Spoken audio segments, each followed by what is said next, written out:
then Allah subhanahu wa ta'ala says, Laylatul Qadri khayrun min alfi shahr. Laylatul Qadr is better than 1,000 months. I want to break this down in order, inshallah ta'ala, because I want to keep situating Laylatul Qadr and the greater discussion of Ramadan and the Quran. There are 3 authentic narrations from the Prophet ﷺ. One of them, the Prophet ﷺ said, Man sama Ramadan imanan wa ihtisaban ghufira lahu ma taqaddama min dhanbi. Whoever fasts Ramadan with faith and seeking the reward, he will be forgiven for all of his sins. Another authentic narration, the Prophet ﷺ said, Man qama Ramadan. Whoever stands up in prayer in the nights of Ramadan, imanan wa ihtisaban, ghufira lahu ma taqaddama min dhanbihi. He will be forgiven for all of his previous sins.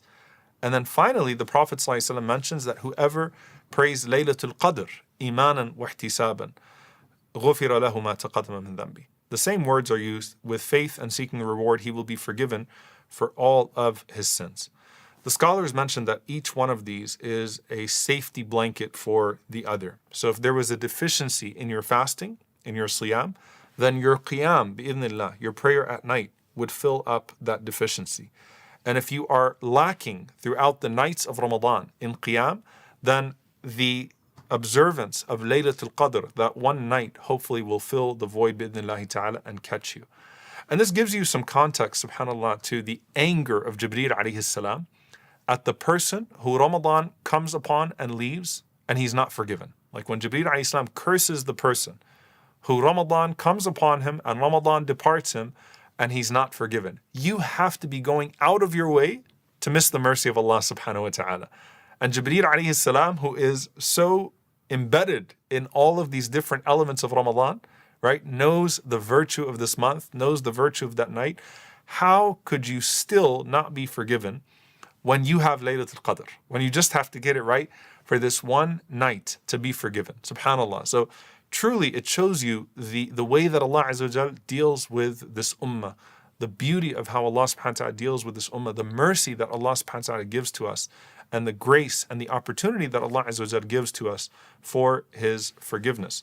And the Prophet ﷺ says as well, when he says, seek Laylatul Qadr in the last 10 nights, he said, فَإِنْ ضَعُفَ أَحَدُكُمْ أَوْ عَجَزْ, that if one of you, slacked or showed weakness in the earlier parts of Ramadan, like if you feel like you were deficient, and most of us would say that we feel a bit deficient with how we started Ramadan.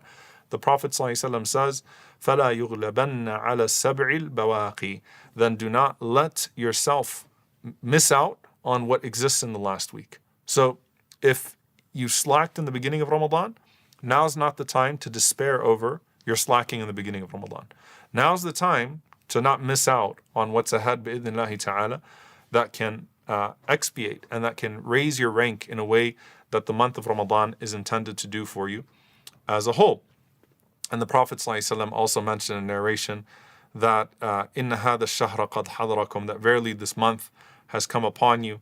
وَفِيهِ لَيْلَةٌ خَيْرٌ مِنْ أَلْفِ شَهْرٍ, and in it is a night that is greater than 1,000 months. So when he's introducing the month of Ramadan, he's already introducing Laylatul Qadr sallallahu alayhi wasallam, and he said sallallahu alayhi wasallam, مَنْ حُرِمَهَا فَقَدْ حُرِمَ الْخَيْرَ كُلَّهُ, whoever is deprived of that night is deprived of all good.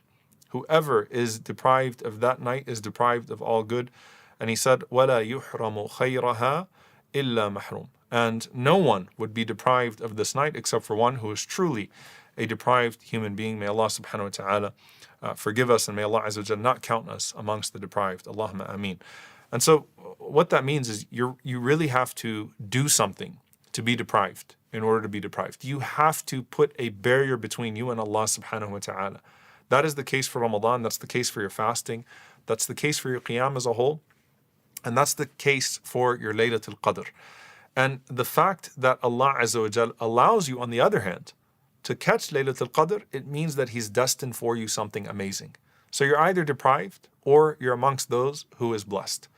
And you don't fall in between those two categories, you're one of the two.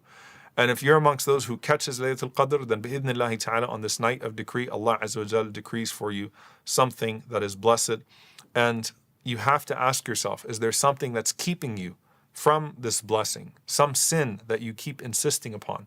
And if so, then now's the time to do away with those things that would cause you to be deprived.